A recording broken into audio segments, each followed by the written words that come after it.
What's up, my Housewives Relatable listeners? It's your girl Stella coming to you once again to talk about it all. Hi, guys. I hope everyone is doing well. We're going to dive right into it because right now I'm pretty sure that everyone has heard the rumor about Danielle Cabral's brother. So there's a lot that came out recently. The girls from All About Their Truth, they said that Danielle is fine with Teresa, but I don't know, based on how they gave, I don't know if you guys listened to their podcast, but the way that they kind of gave it to Danielle a little bit in their last podcast, right? So I know they were never really a fan of hers like that, but they definitely gave some to Danielle Cabral, okay? Which makes me think that maybe there is something, maybe there is something going on with Teresa. Like the girl said, oh, she's getting along with everyone from the cast.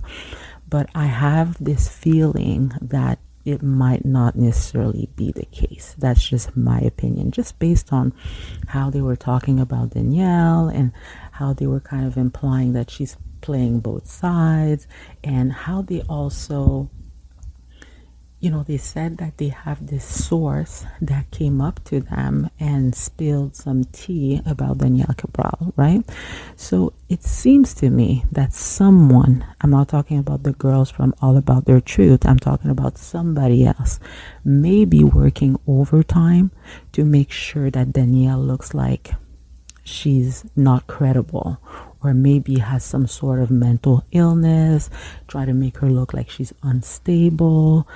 If you listen to their last episode on Danielle, it kind of sounds that way. It seems that way to me anyways. So it seems like someone is attempting to discredit Danielle, right? So a person that I know that is also, I guess, has, can I say, close to the story, or maybe has knowledge, like a deeper knowledge of the story. That person told me that everything that we've read or heard when it comes to, Danielle's brother and his wife, not wanting to speak to her, but they would agree to maybe mending things if Danielle agreed to check herself, like in a mental facility, or if she was seeking some sort of medical help.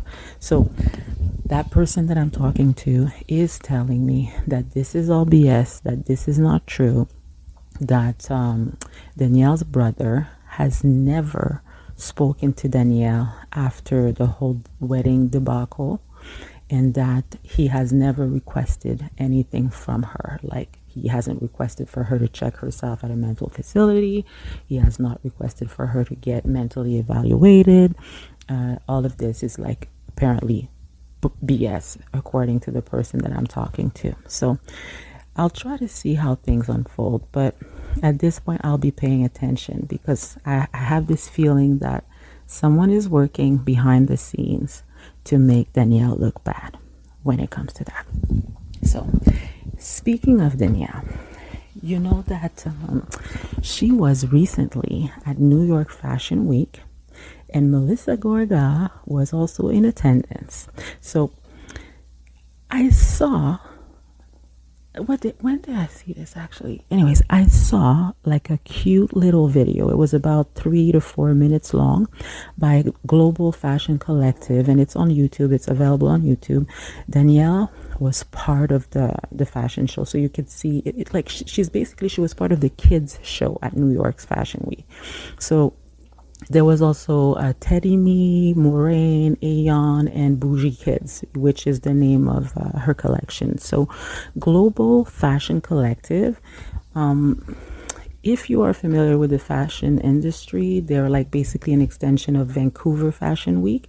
And what they do is they try to provide a platform for up and coming designers or established brands to network and showcase their collection at New York Fashion Week or at Paris Fashion Week, and other places as well. So to me, it seems like the organization is pretty legit. They've been around since 2017. So So yeah, I don't really understand why a lot of people are making a big deal about Melissa being the only person attending. From what I can understand, Danielle had invited Melissa Gorga and invited Rachel Fuda. Rachel couldn't attend for whatever reason, but Melissa showed up.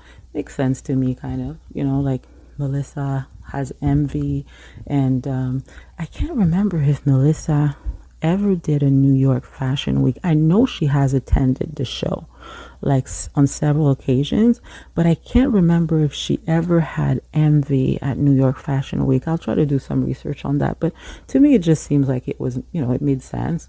I guess Margaret could have been there too, and if Danielle is getting along with her, I don't see that being a problem. But the fact that Melissa is the owner of envy, or she is the face of envy, to me it makes sense that Danielle would want to extend an invitation to Melissa at New York Fashion Week. So, and it was super cute. Like Danielle's daughter is walking in the fashion show, and the little kids, they're doing their thing. I guess it's like it's a nice accomplishment for her. So I'm not just gonna put it down, right? So congratulations, Danielle. Right. Speaking of Melissa, I found an old clip of Melissa at New York Fashion Week. Like I think the clip was from 7 or 8 years ago.